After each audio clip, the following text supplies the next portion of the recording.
want to know the pitch. You guys went to Sag Harbor about 4 or 5 years ago to recruit this one guy. Mm-hmm.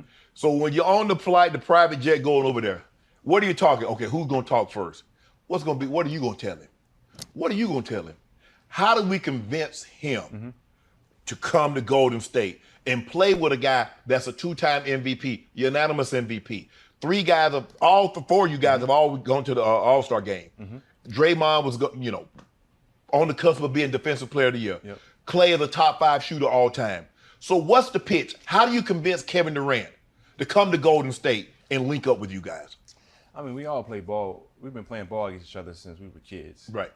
Steph, myself, and KD, we had been teammates before. People didn't remember that. 2010 World Championships, we were on the same team. Right. So we got a chance to spend some time with each other, practice every day. Right. That was one of my favorite basketball trips, all of us. Right. And I think what you find out about a lot of basketball players, this is my reason to go into the Warriors. I have been in the league 10 years. 10 years is a long time in the league. Yeah. And my whole thing is I want to play basketball and have fun. I just want to have joy. I want to wake up in the morning and I want to look forward to going to work. That's all I want to do. And KD was around the same time in his career. Right. And you had seen what he had been going through.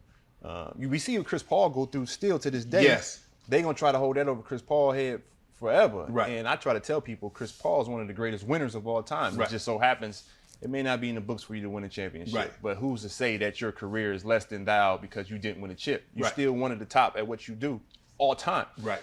And you get tired of hearing that noise. You just said it. We all hear it. Yeah. So I think the pitch was, listen, man, you were the best basketball player in the world. Nobody arguing that. And you play your best when you enjoying the game. We didn't play against KD multiple times. We just played him. We were down 3-1. 3-1 to him. We came back. And we have been seeing him over the years. You know, the game he broke his foot, he had 35, and it was 8 minutes to go in the second quarter.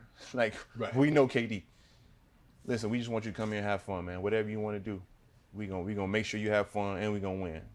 And I think that was the big part of it, just being the reassurance that, you know, there's no egos, because you know that's going to affect the team more than anything. Yes. Right? Most people don't understand how the ego affects the team more than anything else. It ain't about X's and O's. It's really the pros and Joes that can y'all get along, and right. and just everybody's. It feels like they being valued. Right. It's easy when you got one guy and then you got a bunch of other guys. Correct. But Steph at that point in time was equal because he had won back-to-back MVPs. He was already a champion. Mm-hmm. Kevin Durant had an MVP, but he hadn't won a championship yet. Correct. So theoretically, on a pedestal, while you might think that Kevin Durant was the better player, Steph had accomplished more.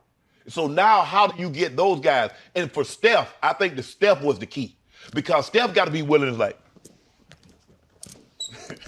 go ahead, KD. Right.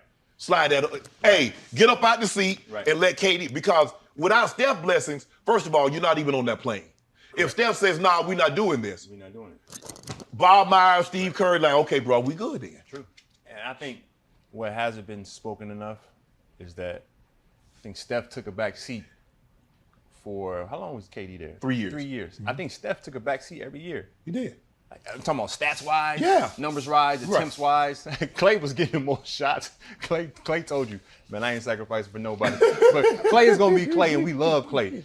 But Steph was that one that sacrificed the most. Mm-hmm. You know, how many more threes would he have if KD didn't come along? Right. You know what I'm saying? Like you know. And the plus, you guys blowing everybody out. Just imagine who you playing. I mean, Steph was playing like 30 minutes a night. Exactly. And no one talks about, you know, he never complained, never had an issue, never talked about his brand. You know, his brand possibly could have took a hit. Right. You know, he wasn't quite selling as many shoes. Right. You know what I mean? And he just kept it all in stride because I think he just knew the bigger picture, man. When you win, everything else is going to come how it's supposed to come. What's he like off the court? Off the court,